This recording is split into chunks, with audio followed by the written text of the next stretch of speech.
भैया दूर रहिए। हेलो लोगों के साथ यार तो यार भाई आप इधर आ जाओ। हेलो दोस्त इधर आओ।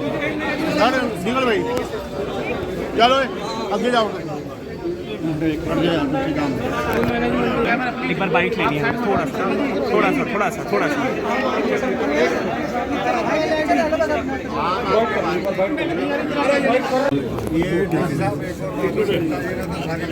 आ जाओ। कल हम पीड़ित परिवारों से मिल के आए। अभी तक प्रशासन की तरफ से एक दो जगह छोड़ दो, एक दो घरों में तो कोई भी व्यक्ति गया नहीं।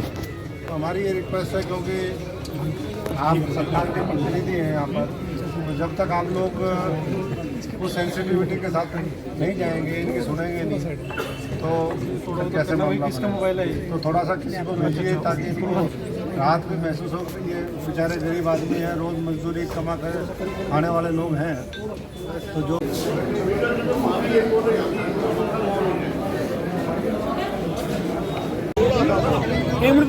पवन यार उसके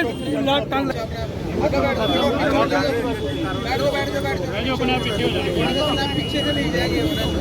बैठो जी, स्वामी जी बैठो। आपको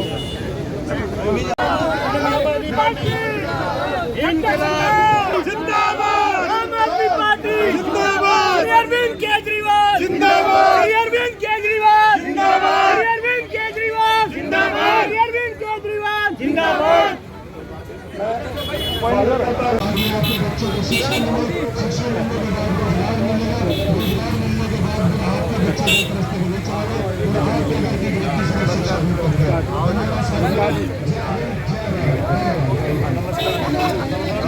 आप तो समा दे रहे हो।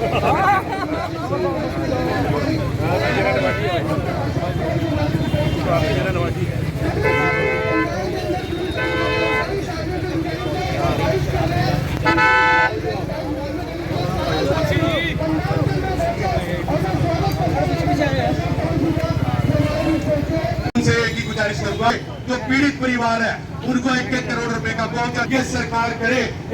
वो शराब पीड़ित जहरीली शराब सरकार का काम होता है। सबको पता कहाँ कुर्ते चल रहे, कहाँ जहरीली शराब बिक रही है। तो ये सरकार का और प्रशासन का काम है। नेता का नाम भी शामिल है इसमें, कांग्रेस के एक नेता का नाम भी शामिल है।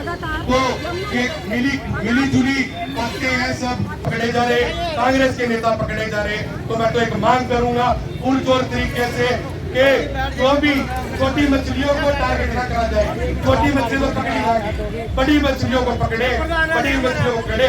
आबकारी विभाग है हमारे अपने चौटाला साहब के पास, तो उनकी भी पूरी जिम्मेदारी बनती है। तुरंत प्रभाव से मुख्यमंत्री जी, गृह मंत्री जी और हमारे चौटाला साहब इस्तीफा देने का काम करे और पीड़ित परिवारों को 1-1 करोड़ रुपए देने का काम करे। आदेश सरकार के शराब के माफियाओं पर नकील कहती जाती तो आज इतनी बड़ी त्रासदी नहीं होती, क्योंकि इसमें सरकार और प्रशासन की घोर लापरवाही है। इसलिए आम आदमी पार्टी मांग करती है, हमारी ये 4 मांग है। आम आदमी पार्टी प्रदेश सरकार से मांग करती है कि मृतकों के परिवारजनों को 1 करोड़ रुपए की राशि आर्थिक सहायता के रूप में दी जाए। मृतक के परिवार से एक आश्रित को सरकारी नौकरी दी जाए। शराब माफिया को संरक्षण देने वाले सरकार और प्रशासन में बैठे लोगों के खिलाफ भी कार्रवाई की। अभी जुलूसे से छोटे छोटे लोग पकड़ के बाकी जिनके संरक्षण के अंदर ये चल रहा है उनको पकड़ा जाए। समाज में जहरीली शराब का जहर घोलने वाले और बेकसूर लोग की हत्या करने वाले दोषियों के खिलाफ सख्त से सख्त कार्रवाई की जाए। ये हम ज्ञापन करें, ज्ञापन देना उनके साथ बोलना। जैसा अभी अशोक पवार जी ने बताया था कि विधानसभा के पटल पे ये 50 से नीचे लोगों के मरने की बात करते हैं विद साहब, और हम अपनी तरफ से भी करें 500 से ज़्यादा लोग मर गए। ये NCRB का डाटा है, नेशनल क्राइम रिकॉर्ड ब्यूरो का डाटा। कोई भी कंप्यूटर से निकाल सकता है, वेबसाइट से निकाल सकता है।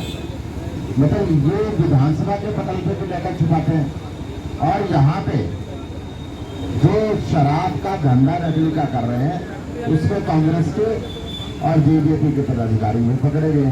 BJP और BJP के साझा सरकार चल रही है। तो इसका एक स्पष्ट ये है कि सरकार के संरक्षण के अंदर ये दोनों पार्टियों के लोग मिलकर ये मौत का खेल खेले। इसके माध्यम से मुख्यमंत्री से निवेदन है कि आपकी सरकार के अंदर कौन से मंत्री का संरक्षण है, इनको आप इस बात का पता लगाएं। आपके प्रशासन के अंदर कौन से उच्च अधिकारी का संरक्षण है, इनको आप उसका पता लगाएं और उनको दंड दें ताकि हरियाणा के अंदर ऐसी त्रासदी दोबारा ना। ये मांग हमारी मुख्यमंत्री से है। मैं आज यहाँ के ऊपर ये भी निवेदन करने के लिए आया हूँ कि अगर आप 10 दिन के अंदर इन दोषियों को पकड़ के सबको अंजाम नहीं करेंगे, बड़े मगरमच्छों का पता नहीं लगाएंगे, तो हम कुछ बड़ा घेराव करेंगे। चाहे हम मुख्यमंत्री के घर का करें, चाहे हम राज्यपाल के पास जाएं, ये डिसाइड करेंगे, इस पर निर्णय लेके तो बड़ा स्टेप हम उठाएंगे ताकि ये मौत का खेल ना हो और इन पीड़ित परिवारों के लिए, जहाँ पे पीड़ितों के लिए हम सदा सुनन अर्पित करते हैं, वहीं पर इनके लिए जो मदद हो सकती है हम सरकार से इनके साथ मिलकर इसकी पूरी लड़ाई लड़ेंगे। हम आपको वचन देख रहे हैं, आप चाहे लीगल लड़ाई लड़नी पड़े और चाहे ये राजनीतिक लड़ाई लड़नी पड़े, दोनों स्तर पर हम इस लड़ाई में आपको साथ हैं। 2016 से 23 के बीच में सरकार ने विधानसभा में कहा कि केवल 39 डेथ हुई है, जबकि उसी समय 470 जहरीली शराब पीने से 7 साल के अंदर इस हरियाणा के अंदर लोग मारे गए। और अगर हम उसमें ये जोड़ दें जो अभी की घटना हुई है तो आंकड़ा 500 पार हो जाता है। तो 500 पार जो हत्याएं हैं, एक तरफ किसानों को 750 किसानों को मरवाने का काम किया सरकार ने, दूसरी तरफ 500 इसमें चली गई जान। और सबसे बड़ी बात यह है कि इसमें जो मौत हुई है, और हम दावे से इस बात को कह सकते हैं कि ये जो 500 की 500 मौतें हुई हैं, इसमें से 499 को एक दो गलती से पिलाते हुए मर गया हो तो बात अलग है। ये तो 499 मौत गरीब आदमी की मौत हुई। वो गरीब आदमी जो अपना भरण पोषण मजदूरी करके करता है, खेती और मजदूर के रूप में काम करता है, कोई रेहड़ी पटरी लगाता है।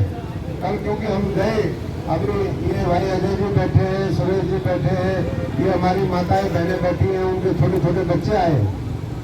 कल हम गुप्ता जी जब गए गांव में मंडेली में, तो सारे लोग एक ही जगह इकट्ठे हो गए थे और उनमें से लोगों ने ये बात खुद रखी कि भाई दिक्कत ये है कि ये गरीब आदमी, इन्होंने ये इनके रिश्तेदारों ने रोज कमा के खाना होता है, ये एजुटेशन भी कैसे करें, ये संघर्ष भी कैसे करेंगे, क्योंकि इनको तो हौसला होता नहीं, परिवार तो गमगीन है पूरा, और जो रिश्तेदार है वो भी ऐसे ही है, और दूसरी पार्टी आती नहीं, पार्टी आएगी कैसे सामने। दूसरी पार्टियों के लोग आज सत्ता पक्ष के लोग संरक्षण देने में लगे हुए हैं और दूसरी पार्टियों के लोग शामिल है इसके अंदर। ये अवैध शराब बनाने का जो मामला चल रहा है उसके अंदर खुद शामिल थे, और इसलिए जो है हमेशा ऐसे मुद्दे दबा दिए जाते हैं, थोड़े दिन बाद लीपापोती करके उसको खत्म कर दिया जाता है। लेकिन इस जिले के अंदर सब लोगों ने कहा कि पहली बार इतनी बड़ी घटना हुई, कभी अवैध शराब से ऐसे लोग नहीं मरे। और ये सिलसिला में जैसा मैंने कहा कि 31 तारीख से शुरू हुआ, घोषित 22-23 लोगों की निर्मम हत्या करने का अपराध, शराब के जो तस्कर हैं, अवैध शराब बेचने वाले हैं, जहरीली शराब बनाने वाले हैं, उनके ऊपर भी है और कहीं न कहीं दोषी जिला प्रशासन भी है और वर्तमान सरकार भी है।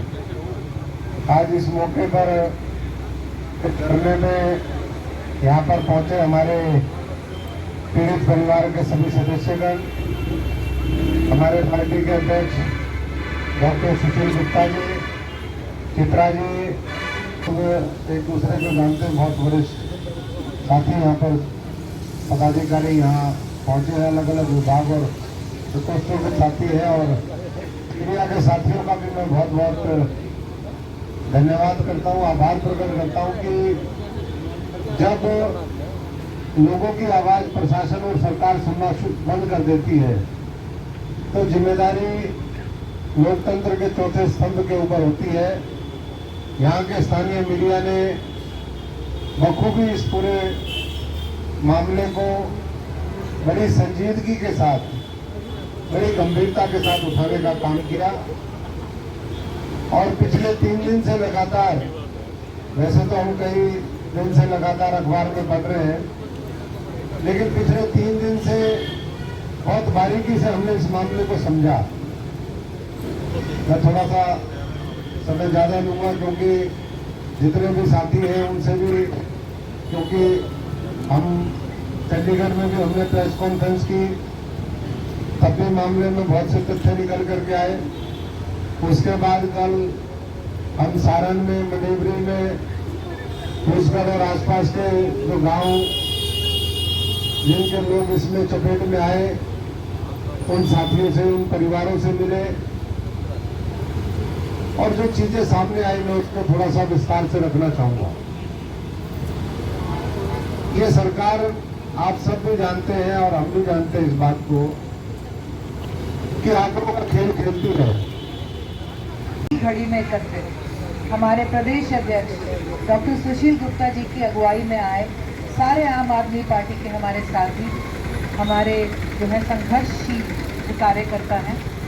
आज जो यहाँ पर ये त्रासदी हुई है, सबसे पहले तो दुखी परिवारों के साथ ये दुख साझा करने के लिए हम सब इकट्ठे हुए हैं, और आज यहाँ पर परिवारजनों को बैठा देखते हुए, मातृशक्ति को और बच्चों को बैठा देखते हुए एहसास होता है कि ये कितनी बड़ी ट्रेजेडी, मात्र कुछ लोगों की जान नहीं गई, कुछ परिवारों की जान चली।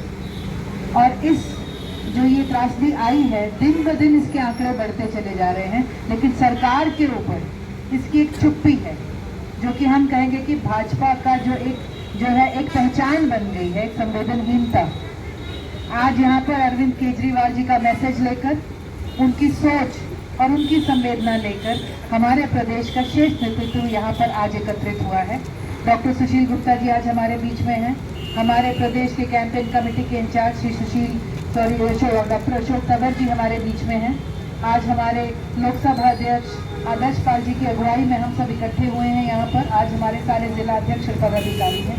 हम यही कहेंगे कि आम आदमी पार्टी ने जो मांग रखी है, ये वही मांग है जो अरविंद केजरीवाल जी अपने इलाके में जो है पूरी करते हैं। और उन्होंने एक बात कही है कि जो लाइन ऑफ ड्यूटी में अगर कोई जान जाए तो उसका मुआवजा पूरा बनना चाहिए, और जो सरकार अपनी जिम्मेवारी से जब पीछे हट जाए, आंखें मूंद ले, उसकी वजह से जो मौतें जाएं, उसके ऊपर भी सरकार की जवाबदेही पूरी बनती है।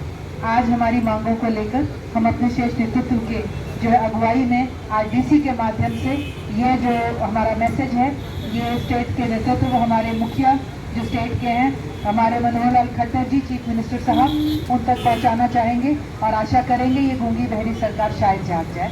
अगर नहीं जागेगी तो अरविंद केजरीवाल जी और हमारे स्टेट के नेतृत्व का जो भी आगे कार्यक्रम रहेगा, उसके अंदर हम सब अग्रसर रहेंगे। एक बार फिर हम यही कहेंगे कि आज हृदय विदारक नज़ारा है। आज हम चाहेंगे इन परिवारों की वैसे जो खुशी छिन गई है, कोई ना कोई उम्मीद की एक किरण इनके जीवन में ज़रूर आए, और आशा है प्रदेश सरकार हमारे इस विनम्र आज जो हम यहाँ पर आवेदन देने आए हैं, इसे तो एक बार फिर हमारी दुखद परिवारों के साथ जो है संवेदना, दिवंगत आत्माओं के लिए आज हम सब की तरफ से प्रार्थना, और आगे जो हमारा मैसेज है वो हमारा क्या मांग है आपके साथ? हमारी मांग ये है कि जो जहरीली शराब का धंधा सरकार और प्रशासन के संरक्षण में हो रहा है, 25 से ऊपर लोग मर चुके हैं। खट्टर साहब की सरकार के समय में 500 से ऊपर लोग मर चुके हैं। ये धंधा बंद होना चाहिए, और जिनके संरक्षण के अंदर ये धंधा हो रहा है उनको गिरफ्तार करना चाहिए। छोटे छोटे लोगों को गिरफ्तार करने से धंधे बंद नहीं होंगे, ये लगातार चलते रहेंगे। ये कौन से मंत्री का संरक्षण इनको है, कौन से अधिकारी का संरक्षण इनको है, ये स्पष्ट होना चाहिए। SIT ये स्पष्ट नहीं करेगी। इसकी जांच हाई कोर्ट के सिटिंग जज के माध्यम से इसकी जांच होनी चाहिए और पीड़ित परिवार के आश्रित को एक सरकारी नौकरी मिलनी चाहिए। और ये जो छोटे छोटे बच्चों को छोड़ के स्वर्ग सुधार गए हैं, मर गए हैं, उनके परिवार को 1 करोड़ रुपए राशि सहारे के लिए दी जानी चाहिए। पता लगाना सरकार का काम है, प्रशासन का काम है, परंतु मैं दावे के साथ कह सकता हूं कि बड़े मगरमच्छों के बिना ये इतना बड़ा धंधा नहीं हो सकता कि 500 व्यक्ति खट्टर साहब के राज के अंदर मर जाएं। इस जिले के अंदर इस सप्ताह के अंदर 25 से ऊपर लोग मर जाएं और ये धंधा ऐसे ही चलता रहे। क्यों? इसका मतलब सीधा है कि सरकार या प्रशासन में बड़े मगरमच्छ हैं जिनके संरक्षण के अंदर ये धंधा चल रहा है। मौजूदा सरकार को शर्म नहीं आती है, इतने लोग मर गए, अभी तक के पीड़ित परिवार साथ में आए, इनके घर पे कोई नहीं गया। ये हम पीड़ित परिवार की सहानुभूति में आए हैं, उनकी सहायता में आए, इसका चुनाव से कोई लेना देना नहीं है, ये मानवता के हित की बात है। पता चलेगा। आज तक यमुनानगर में भी हुई मौतों पे कोई एक जो है स्थिर आंकड़ा नहीं दिया जा रहा। हमारे गृह मंत्री स्टेट के जो है अनिल विज जी जो खड़े होकर आंकड़ा देते हैं सदन के अंदर, वो NCRB जो नेशनल क्राइम रिकॉर्ड ब्यूरो के जो डेटा है कि पिछले भाजपा राज के अंदर कितनी मौतें हुई हैं, उनसे बिल्कुल अलग है। अगर वो आंकड़ा 2 यूनिट्स में बता रहे हैं तो आंकड़ा जो NCRB का है कि 500 से मौतें हरियाणा के अंदर हो रखी हैं। और ये जो मौतों का प्रकरण है ये एक दिन में एक हादसे में नहीं हो, ये चलता रहा। और सुनने में जो आ रहा है कि एक स्टॉक था जो पकड़ लिया गया, वो भी इसलिए कि इस बात पर विपक्ष ने बहुत सशक्त आवाज़ उठाई तो जाकर कहीं ना कहीं वो स्टॉक रोका गया, वरना मौतों का आंकड़ा इससे भी ज़्यादा हो सकता था। बहुत से आज भी ऐसे मौतें हुई होंगी जिनको डेंगू समझकर जिनका दाह संस्कार कर दिया गया। और एक बड़े दुख की बात है कि यहाँ पर जो पीड़ित परिवारों से मिले तो उन्होंने ये भी बताया कि प्रशासन कितना विमुख है। कई कह रहे हैं प्रशासन से हमें किसी ने आके आज तक कोई मिला ही नहीं है, किसी ने बात ही नहीं करी। ये भी है कि एक परिवार के अंदर जो पीड़ित थे, जो शराब के इसमें जहरीली शराब से जूझ रहे थे, उन्हें 2 दिन तक थाने में रखा गया और जब हालत बिगड़ गई तो परिवार को बोला गया आप इन्हें PGI लें। तो ये साफ दिखाता है कि कहीं ना कहीं संवेदनहीनता थी, ओवरसाइट थी और बहुत हम ये कहेंगे कि मिली भगत भी है। आज इसके साथ जुड़े हुए नामों में जजपा जो है कांग्रेस, और हमें पूरा इसमें कोई शक की बात नहीं होगी कि अगर भाजपा के भी जुड़े नाम इसमें आएंगे। आज आम आदमी पार्टी मांग करती है सबसे पहले तो पीड़ित परिवारों को राहत के नाम पे 1 करोड़ की राशि दी जाए, परिवार के अंदर एक नौकरी दी जाए, एक रिटायर्ड जज के अंडर इस पूरे मामले की इन्वेस्टिगेशन हो और उसके बाद जहाँ तक इस मामले के तार जुड़े हुए हैं सबके ऊपर सख्त से सख्त कार्रवाई करें। दास है जी, गाँव मेरा मडेबरी, मेरे लड़के का नाम मंगाराम। क्या 2 बुजुर्ग आदमी है जी, हमारे को तो कल ही सहारा था और हमारे को देखभाल वही करा था भाई, हमारा भी कोई अगर सुधार करें, हमारी मदद करी जाए कुछ ना कुछ, बस ये डिमांड है जी हमारी। जी सपना जी मेरा जी, मेरे बच्चे को करो जी, कुछ छोटी है जी, कत कोई है मेरी है जी। कितने बच्चे? 2 है जी, एक 1 साल की, एक 3 साल की है जी। नाम क्या था पति का आपका? रविंद्र कुमार जी। चुनाव आता है और भाजपा की क्या प्रायोरिटी रहती है तो जाहिर है कि भाजपा के गठबंधन पार्टनर्स भी उसी हिसाब से चल रहे होंगे। लेकिन जो ये मामला हुआ ये कोई एक दिन का मामला नहीं है, जैसा कि हमने पहले कहा। हरियाणा के अंदर पिछले 8 सालों के अंदर 500 से ऊपर, 9 सालों के अंदर 500 से ऊपर मौतें हो चुकी हैं। आज तक उसके ऊपर कोई रिपोर्ट नहीं है, कोई उसके ऊपर ठोस कार्रवाई नहीं है, कोई लॉ नहीं है और कोई एक्शन होता नहीं दिखा। इसीलिए इस तरह का क्राइम पनप रहे हैं। जो SITs तो पहले भी शराब घोटाले हरियाणा के अंदर हुए हैं और हर कोई जानता है कि रिपोर्ट्स का क्या होता है। तो हम कह रहे हैं इस पे SIT जो है लोगों की आंखों में धूल झोंकने के बराबर काम है। सरकार इसके अंदर एक रिटायर्ड जज से जो है बैठकर उसकी यहाँ पर इन्वेस्टिगेशन एक पूरी अलग से इंडिपेंडेंट कराई जाए। इस तरह का मामला में जब